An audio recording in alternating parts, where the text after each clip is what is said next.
Okay, so while the battles play in the background, I'm gonna talk about the whole guild siege. Currently, at the moment of recording, we've had two guild sieges. Today's the second day of the second siege.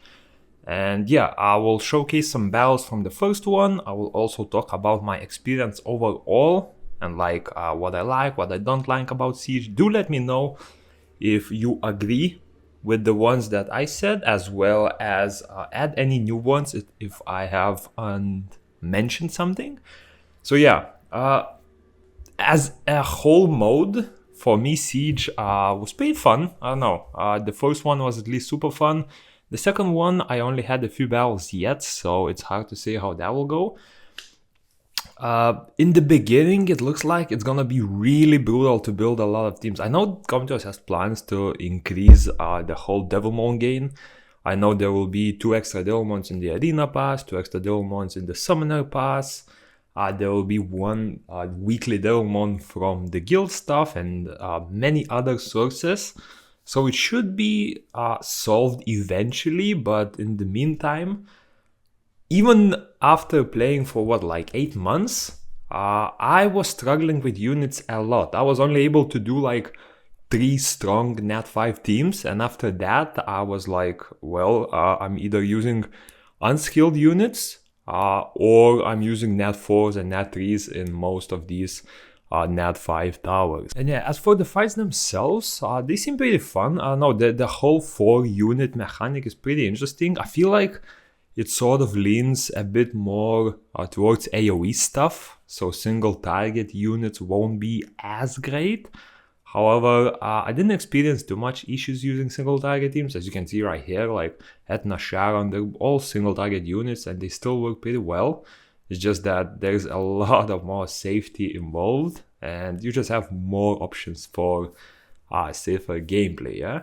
One thing I don't like about the gameplay is, I don't know if anyone else noticed it, but from the very first battle I did, the whole arena, like the ground is super bright for me. I don't know, compared to like Battlefield, compared to Brawl Arena, it's so bright and it's sometimes even hard to see units on the field. Like, I'm not even talking about seeing HP bars, because those are pretty much invisible at this point. But yeah, for me, seeing those HP bars was really hard, I don't know. So it made the fights a little bit wonky. But yeah, nonetheless, we managed to... I don't know, in the first siege, we were mismatched a lot. I think we are like a top 3 guild. There's like 3 guilds that casually swap ranks in our server. And for the first siege, we are fighting a guild that is rank 18. And another one from a different server that was, I think, even a little bit weaker than that. So the fights were very mismatched at first, but for the second one, it was a bit better, because pretty much winners get matched against winners. So it should get better eventually. I don't know how extensively it will be in NA, because after the first siege, believe it or not, there is quite literally only 30 guilds in the leaderboard. Yes, 30 guilds across all 3 servers on NA East. So I think maybe if global, like full worldwide cross-server Siege is released, that could be decent. I don't know how they would pull that out with timers and stuff. But having 30 guilds in Siege will definitely not be too sustainable in my opinion. Because I mean, if we fight one guild that is like our level, the next time we're fighting complete whales who will overpower us. And if we lose that, then we're fighting some super weak guild who is not even able to take a base from us. So I don't know. If they don't do cross-server ones, I don't know how it will happen. I can imagine it's only even worse in NA West, because in NA East we at least have way more population than NA West. There it must be complete horror, like one guild completely dominating the whole leaderboard. But yeah, that was interesting. And yeah, we'll see how it works out in the future. It's quite early to tell for now. And now that we're done talking about the fun stuff, let's talk about the bad stuff and the horrible stuff, yeah? For a game that preaches being able to play at your own pace, not burning yourself out by making everything weekly, stuff like that, adding a mode where you have to sit online for 12 hours a day 4 days a week just in hopes, not even guaranteed attack, just in hopes that there will be a attack open for you. I don't know what you are thinking of this, honestly. This has to be probably, I know they kind of sort of copied the way Siege is done in Sky Arena, and they actually managed to make it worse. Because whenever, like, I don't know if how many of you know how Siege works in Sky Arena, but basically, if you hit a tower, let me actually showcase you after this fight. Yeah, this should be a good example. So imagine you are the yellow team, right? This was your tower, like before taking over, right? And you, let's say, were hitting this red tower in order to take it down, right? In Sky Arena, as long as you do at least one hit on a tower, you are able to continue attacking it whenever, even if it loses a connection. So let's say we took it over or Reds took it over, the Yellow's team will still be able to attack this because they already poked it. In here, that's not the case. So let's say you were attacking this, you got cut off, that's it. You are not able to continue. And this sort of causes two problems. So first of all, imagine one guild overpowers the other one a lot. That way they are able to just go like bop, bop, and take these 3 over. You set up the strongest teams that you have, and you completely sort of cut off any chance to do the fight. So, I don't know, weird concept there.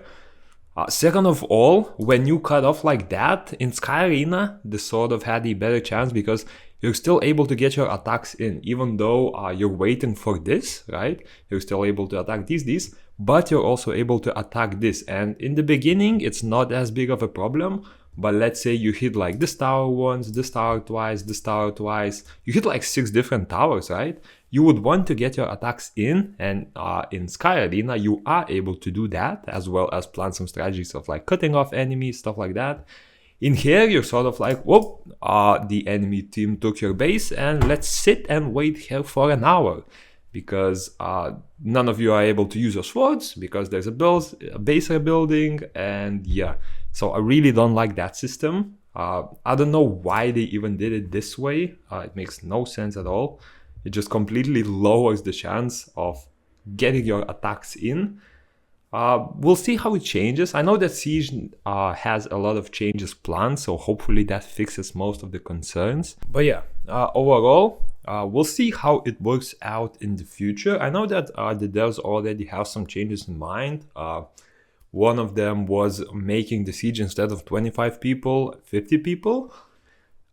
It's cool for guild involvement, but I don't think each guild has 50 active members, and unless they change the amount of, let's say, towers you are able to hit, or the amount of defenses in a tower, imagine how hard it will be to get fights that way.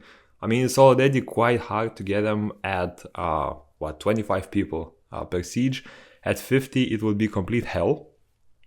But yeah, apart from that, I know they are also making some connections so that, like, if a tower is cut off, I think you will be able to hit it in the future. So let's hope that comes out pretty soon, because that feature, not only does it not allow some strategic play, but it also just reduces the amount of targets you can hit by a lot. Oh, and one more thing, in case you are interested to see what like the top tier box contains, since we got rank 1 after our first siege, we got like the highest tier boxes, and I have a few pictures of what they contain. So this is what the premium box looks like. Basically, S Plus and Radiant is one of those shiny, let's say, boxes that contain better rewards. And yeah, as you can see, they're quite crazy. 2 Defining Catalysts, that's like what, a month worth of Galagos. 2 Legendary Scrolls, 500 Defiant Stones, 1000 Crystals. There's another one, Defining Crystal. I think these are 6-star runes, though I'm not sure.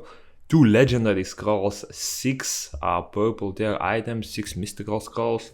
Yeah, the premium boxes are really crazy. The normal ones, I got the normals, so it was something like 4 Fire Scrolls, I think. It was a box or 2 of these. So it's not crazy for the regular boxes, but the S plus like Radiant boxes are pretty nuts. And yeah, a lot more Siege content coming soon. Next war will be a very interesting one, because we basically 2 top 3 guilds were clashing at each other, and we're probably gonna lose a lot.